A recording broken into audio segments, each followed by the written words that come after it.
हनुमान जी के द्वारा देवी सीता की बात बताने पर दशरथ नंदन श्री राम उस चूड़ामणि को अपनी छाती से लगाकर रोने लगे। उनके साथ ही लक्ष्मण भी रो पड़े। उस श्रेष्ठ मणि की ओर देखकर शोक से व्याकुल हुए श्री रघुनाथ जी अपने दोनों नेत्रों में आंसू भरकर सुग्रीव से इस प्रकार बोले, मित्र, जैसे वत्सला धेनु अपने बछड़े के स्नेह से थनों से दूध झरने लगते हैं, उसी प्रकार इस उत्तम मणि को देखकर आज मेरा हृदय भी द्रवीभूत हो रहा है।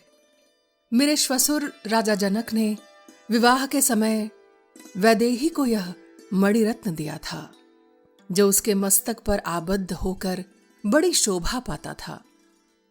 जल से प्रकट हुई यह मणि श्रेष्ठ देवताओं द्वारा पूजित है। किसी यज्ञ में बहुत संतुष्ट हुए बुद्धिमान इंद्र ने राजा जनक को यह मणि दी थी। सौम्य, इस मणिरत्न का दर्शन करके आज मुझे मानो अपने पूज्य पिता का और विदेहराज महाराज जनक का भी दर्शन मिल गया हो, ऐसा अनुभव हो रहा है। यह मणि सदा मेरी प्रिया सीता के सीमंत पर शोभा पाती थी। आज इसे देखकर ऐसा जान पड़ता है मानो सीता ही मुझे मिल गई। सौम्य पवन कुमार, जैसे बेहोश हुए मनुष्य को होश में लाने के लिए उस पर जल के छींटे दिए जाते हैं, उसी प्रकार विदेह नंदिनी सीता ने मूर्छित हुए मुझ राम को अपने वाक्य रूपी शीतल जल से सींचते हुए क्या क्या कहा है, ये बारंबार बताओ।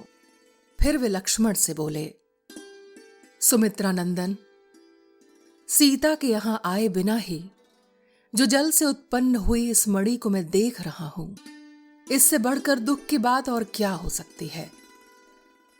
फिर वे हनुमान जी से बोले, वीर पवन कुमार, यदि विदेह नंदिनी सीता 1 मास तक जीवन धारण कर लेंगी, तब तो वह बहुत समय तक जी रही हैं।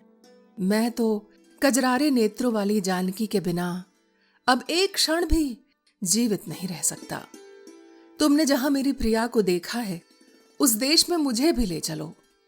उसका समाचार पाकर अब मैं एक क्षण भी यहां नहीं रुक सकता। हाय, मेरी सती साध्वी सुमध्यमा सीता बड़ी भीरु है। वह उन घोर रूपधारी भयंकर राक्षसों के बीच में कैसे रहती होगी। निश्चय ही अंधकार से मुक्त किंतु बादलों से ढके शरतकालीन चंद्रमा के समान सीता का मुख इस समय शोभा नहीं पा रहा होगा। हनुमान, मुझे ठीक ठीक बताओ, सीता ने क्या क्या कहा है। जैसे रोगी दवा लेने से जीता है, उसी प्रकार मैं सीता के इस संदेश वाक्य को सुनकर ही जीवन धारण करूंगा।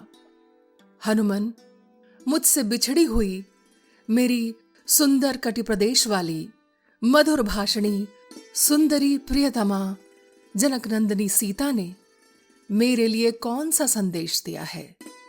वह दुख पर दुख उठाकर भी कैसे जीवन धारण कर रही हैं। इस प्रकार श्री वाल्मीकि निर्मित आज रामायण आदि काव्य के सुंदर कांड में 66वां सर्ग पूर्ण हुआ।